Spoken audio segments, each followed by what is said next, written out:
आपण बऱ्याच वेळा असं म्हणतो, मन दुखलंय, शरीर ठीक आहे. पण सत्य असं आहे की शरीर कधीच मनापासून वेगळं नसतं. जे मन अनुभवतं, ते शरीर सहन करतं. आजचा हा व्हिडिओ तुम्हाला हे समजावून सांगेल की भावना, जशा की दुःख, ताण, भीती, प्रेम, या शरीरावर नेमका कसा परिणाम करतात. हा व्हिडिओ फक्त ऐकण्यासाठी नाही, तर स्वतःला समजून घेण्यासाठी आहे. जेव्हा आपण स्ट्रेसमध्ये असतो, तेव्हा शरीराला वाटतं की आपण धोक्यात आहोत. मग शरीर एक हॉर्मोन रिलीज करतं, कॉर्टिसॉल.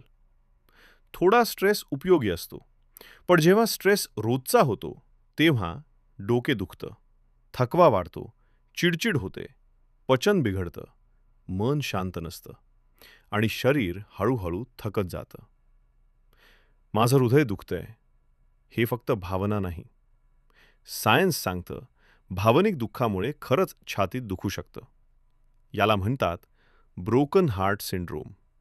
दुःखामुळे हार्टबीट वाढते, बीपी बदलतो, छातीत जडपणा जाणवतो.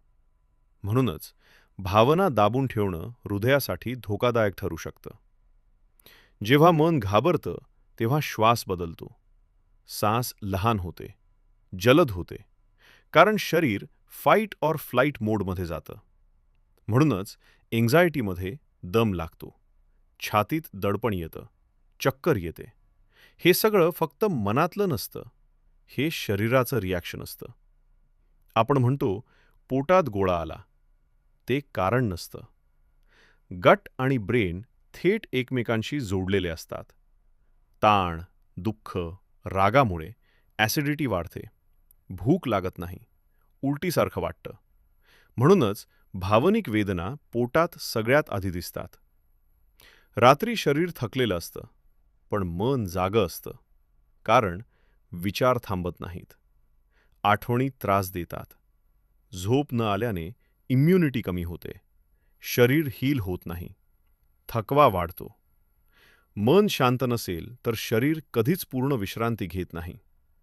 हीलिंग म्हणजे सगळं विसरणं नाही, हीलिंग म्हणजे स्वतःला समजून घेणं.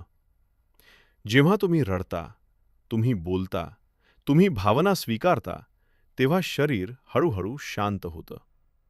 श्वास नॉर्मल होतो, हृदय शांत होतं, पचन सुधारतं. मन हील झालं की शरीर आपोआप साथ देतं. लक्षात ठेवा, भावना दुर्बल नसतात, त्या शरीराच्या भाषा असतात. जेव्हा शरीर दुखतं, तेव्हा मनाकडे लक्ष द्या.